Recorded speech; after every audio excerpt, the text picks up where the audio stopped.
안녕하십니까 애청자 여러분, 놀라운 부동산 놀부입니다. 자, 바로 오늘 공동주택 공시가격 확정 발표가 있었습니다. 기존에 발표한 예정가에서 큰 다른 이 가격의 변화는 없었는데요. 서울은 평균 14% 정도 인상이 되었습니다. 이렇게 또 하나의 시장의 불확실성이 해소가 되었고요. 이번 공시주택 가격의 인상이 시장에 큰 영향을 줄 것 같지는 않습니다. 제가 지난 시간에 강남의 재건축 단지들과 강북의 주요 단지들의 저가 매물이 계속적으로 거래가 되고 있다, 소진되고 있다, 이러한 영상을 한번 올려드린 적이 있는데, 언론에서는 이 현상을 두고 반등의 신호가 아니냐, 이러한 추측성 기사가 난무했습니다. 물론 요즘에 기사거리가 없긴 합니다, 부동산 시장에. 그래서 오늘은 이 반등에 대한 확신을 할 만한 지표는 뭐가 있을까? 여러분들이 어떠한 지표를 보고 지금 시장이 반등하고 있구나 판단하고 포지션을 잡는 데 도움이 될 만한 지표에 대해서 이야기를 해보도록 하겠습니다. 시청하시기 전에 좋아요, 구독하기 버튼 꼭 부탁드리도록 하고요. 상단에 있는 버튼 누르시게 되면은 놀부부동산 스쿨 카페와 부동산 스터디 카톡방 입장이 가능하십니다. 자, 말씀드린 대로 현재 규제 기조의 지속 안에서 지난 3월과 4월 초 이 강남의 재건축을 선두로 해서 강북의 주요 단지까지 저가 매물들이 소진이 됐습니다. 일단은 호가 수준에서 좀 낮은 금매 수준의 물건들이 소진이 되었는데, 이것을 두고 단순하게 저가 매물이 팔렸다고 해서 시장이 반등한다고 생각하시는 것은 굉장히 위험한 판단입니다. 자, 매물 해소 이후에 이 수요들이 추격 매수가 있어야 되고요. 그리고 이 추격 매수가 거래량을 늘려서 일정 수준의 거래량을 만들어 줘야지 이게 충분히 반등이 되었다고 볼 수 있습니다. 그러기 위해서는 이 몇 가지 조건들이 필요한데, 오늘은 이 지표 몇 가지 조건에 대해서 살펴보겠습니다. 오늘은 총 3가지에 대해서 이야기를 드리겠습니다. 자, 상승에서 하락으로, 하락에서 상승으로 방향의 전환을 가장 확실하게 볼 수 있는 지표는 바로 수요와 공급의 변화입니다. 자, 부동산은 특히 주택 같은 경우에는 내가 원한다고 해서 바로 공급되기 어렵죠. 만드는데 시간이 필요합니다. 이렇듯이 공급의 시간 제약으로 인해서 항상 후행적이고 비탄력적일 수밖에 없습니다. 자, 여기서 비탄력적이란 이야기는 공급이 적기에 내가 원하는 시기에 나올수록 탄력적인 시장이라고 하고요. 이러한 주택 같은 경우에는 공급하는 데만 3년, 5년 꽤 긴 시간이 걸리죠. 그렇기 때문에 재화 중에서는 가장 비탄력적인 시장입니다.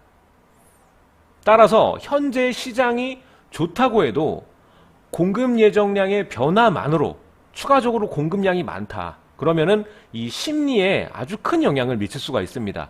자, 이러한 수요와 공급의 변화는 자체적으로 변화하는 것이 아니라 어떠한 영향점에 의해서 수요와 공급이 서로 유기적으로 변화하는데, 정부의 정책, 그리고 시장의 상황, 그리고 전세가, 이런 여러 가지 요인에 의해서 수요와 공급이 변화하고, 반대로 이 수요와 공급에 의해서 다시 정부의 정책과 시장 상황, 전세가 등 여러 가지 요인에 다시 영향을 크게 주게 됩니다. 자, 이렇게 시장의 방향을 결정하는데 가장 중요한 지표가 공급과 수요고요. 그 변화를 살펴볼 수 있는, 체크할 수 있는 곳은 굉장히 여러 군데 있습니다. 국토부 홈페이지도 있고요. 한국감정원도 있고, 그리고 여러 사설 조사기관, 그리고 지금 방금 보는 것도 부동산 어플리케이션으로 쉽게 확인이 가능합니다. 자, 서울이죠. 서울의 기간별 수요와 공급 해서 2008년부터 2022년까지 그래프로 표현이 되어 있습니다. 지금 현재 이 적정 수요량이 빨간색으로 체크가 되어 있는데, 이 56,000 그리고 49,000 이런 식으로 표현이 되어 있죠. 이거는 조사 기간마다 적정량을 따로 체크를 하기 때문에 개인의 기준이 있으셔야 됩니다. 현재 살펴보는 곳은 거의 5만 명 정도가 적정 수요로 얘기가 되고 있지만 또 다른 지역에서는 3만 5천 명 정도를 적정 수요라고 또 체크를 하고 있거든요. 그러니까 본인만의 기준이 있어야 되고요.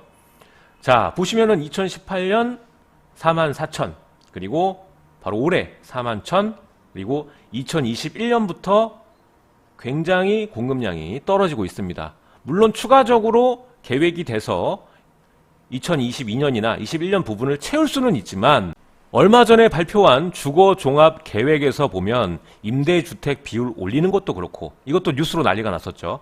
30%라고 하면서 이 재개발에 제동이 걸렸다, 수익성 악화, 뭐 이러한 뉴스 보셨을 겁니다. 그리고 재건축과 재개발, 지위에 대한 규제라던가 여러 가지 규제로 인해서 추가적으로 인허가 물량이 크게 증가할 수 있는 호재가 하나도 없습니다. 그래서 한정적일 것이라는 거죠. 21년 이후의 공급량 자체가. 그리고 서울 같은 경우에는 택지개발지구로 조성하기가 굉장히 어려운 환경이고 그린벨트를 무조건 풀어야 되죠. 그래서 재건축과 재개발, 도시정비 사업이 활발히 진행돼야 함에도 불구하고 그렇지 못한 방향으로 흘러가고 있기 때문에 지금 당장은 문제가 되지 않지만 차후에 공급 부족으로 인한 시장 왜곡 현상이 발현될 수 있다는 겁니다. 자, 그래프 계속 보겠습니다. 이번엔 경기도의 수요와 공급 변화입니다.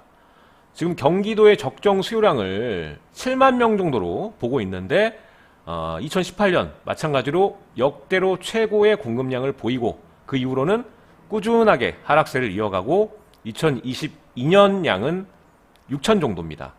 따라서 공급과 수요량을 본다면 이 아파트 공급량은 일단 2019년, 20년은 모자라지 않을 것으로 보입니다. 문제는 2021년부터 서울의 공급량이 현저히 떨어지고 있고요. 이 서울에 전세를 받쳐줄 수 있는 수도권마저도 21년부터 큰 폭으로 떨어지고 있습니다. 이렇게 진행이 된다면 이 시기에 왔을 때 공급 부족으로 인한 전세가와 매매가 상승은 불보듯 뻔합니다. 자, 이렇게 불보듯 뻔한 상황을 막기 위해선 정부의 보조적인 정책이 필요하죠. 두 번째 지표는 바로 정부의 정책 방향입니다. 이것이 완화인지 규제인지 굉장히 중요하다는 거죠. 정책은 항상 시장을 이길 수가 없다라고 저는 생각을 합니다. 하지만 이 공급과 수요에 큰 영향을 미치는 요인이기 때문에 시장의 한 구성 요소라고 봐야 합니다. 자, 양도세 중과 그리고 임대사업자 활성화 정책으로 인해서 매물 잠김, 공급 왜곡 현상을 만들고 지난 2017년과 18년이 급등장이 연출이 됐습니다. 그 이후에 또 다른 정책이 나오죠. 바로 공시가격 현실화와 종합부동산세 인상, 이러한 조세 정책을 피게 됩니다. 그런데 이것도 잘 안 먹혔죠. 뜨뜻미지근하니까 가장 마지막에 이 금융규제책, 사실상 이 금융규제 자체는 무주택자도 집을 사기 어렵게 만들어 버렸습니다. 그 결과 투자 수요뿐만 아니라 실수요자까지 수요 억제가 진행이 돼버렸고요. 거래량이 현저히 줄어들게 됩니다. 자, 이렇듯이 정부의 정책 방향이 규제로 자리 잡는 한 반등하기엔 굉장히 긴 시간이 걸릴 수도 있다라고 판단이 되고요. 반대로 우리가 지난 정부의 정책 방향들을 보면은 완화책을 필 때가 많거든요. 이것이 굳이 뭐 파란 당과 빨간 당의 싸움이 아니라 그때 상황에 시장 상황에 따라서 규제책을 쓸 수도 있는 것이고 완화책을 쓸 수도 있는 것입니다. 따라서 반대로 규제를 완화하게 된다면 수요는 자연스럽게 늘게 될 수밖에 없고요. 거래가 늘어서 가격은 올라갈 수밖에 없습니다. 자, 그런데 이렇게 정부의 정책이 바뀌었다고 해서 바로 이 투자에 나서는 분들은 굉장히 소수입니다. 보통의 경우 이 개미라고 하죠. 일반 서민들의 경우에는 부동산 가격이 오르는 모습을 확인하고 뒤늦게 들어가는 경향이 있습니다. 그렇기 때문에 뒤늦게 시장에 진입하는 추격 매수의 성향이 강해서 상투 잡기도 딱 좋다는 말입니다. 그래서 오늘 시장의 반등을 확인하는 세 가지 지표에 대해서도 이야기를 해드리는 거고요. 본인의 중심이 가장 중요하고요. 이 가격이 오르는 것을 다 확인하고 들어가면은 늦는 경우가 많습니다. 그래서 자기의 기준을 만들어 놓고 지역적 기준이나 가격적 기준, 그리고 오늘 이야기하는 기본적인 지표까지 확인을 하시고 반박자 빠르게 시장에 진입하셔야 충분한 수익을 거두실 수가 있습니다. 자, 반등을 확신할 수 있는 세 가지 지표, 마지막 세 번째는 전세가율입니다. 어떻게 보면 가장 중요하다고 볼 수가 있습니다. 투자와 이 전세가율은 거의 정비례한 지표라고 볼 수가 있습니다. 최근에 이 서울과 수도권의 아파트 매매가가 상승을 크게 했죠. 그리고 임대 물량도 굉장히 많이 증가했습니다. 역대로 임대 등록을 많이들 하셨고 추가적인 매입도 많이 하셨거든요. 그래서 전세가율이 굉장히 떨어져 있고 안정화되어 있는 상태입니다. 특히 올해 1월 들어와서 3월까지 보면은 이 락폭이 줄어들고 있는 게 보이거든요. 그러면 이 전세가율도 머지않아서 반등할 수 있다라는 거죠. 자, 가격을 움직이는데 가장 큰 영향을 주는 수요가 실거주 수요일까요? 아닙니다. 투자 수요죠. 자, 투자 수요에 있어 현재와 같은 금융 규제가 지속되는 한은 전세가율이 유일한 레버리지가 됩니다. 따라서 이 매매 수요 억제책으로 인해서 전세 수요로 전환되는 양이 현재 증가세에 있는 것을 여러분들도 잘 알고 계시죠? 추가적으로 맨 처음에 아파트 공급과 수요량을 보여드렸죠. 공급량 소진과 전세 수요의 증가, 그리고 매매가의 조정까지 이 세 가지가 결합이 된다면 전세가율은 상승하는 국면을 맞을 수밖에 없습니다.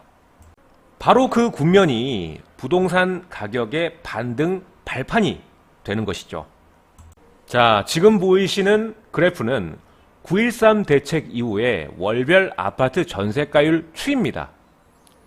자, 전국 같은 경우에는 73.5%에서 71.5%로 하락하고 있는 모습이고요.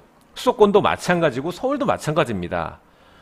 눈에 띄게 크게 전세가율이 낮아진 시점이 바로 작년 12월부터 2019년 1월 이때가 되는데 단순히 그래프만 보면은 전세가율이 확 떨어졌네 이렇게 생각할 수 있습니다.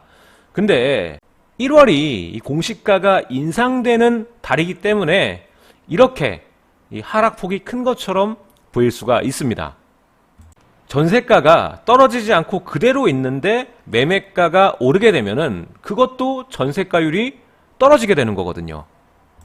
그래서 이러한 점을 모르시고 이런 그래프를 보시게 되면은 전세가가 엄청 많이 빠졌나 보다 이렇게 간단하게 생각을 하십니다. 자, 현재 국토부의 자료대로 전세가율을 살펴보면은 세종이 가장 낮고요. 그 다음 제주, 그 다음 서울입니다. 서울이 61.6%를 오늘 보이고 있고요. 앞서 말씀드린 공급량과 큰 상관관계를 가지고 있는 주택 보급률을 살펴보면 서울이 가장 낮습니다.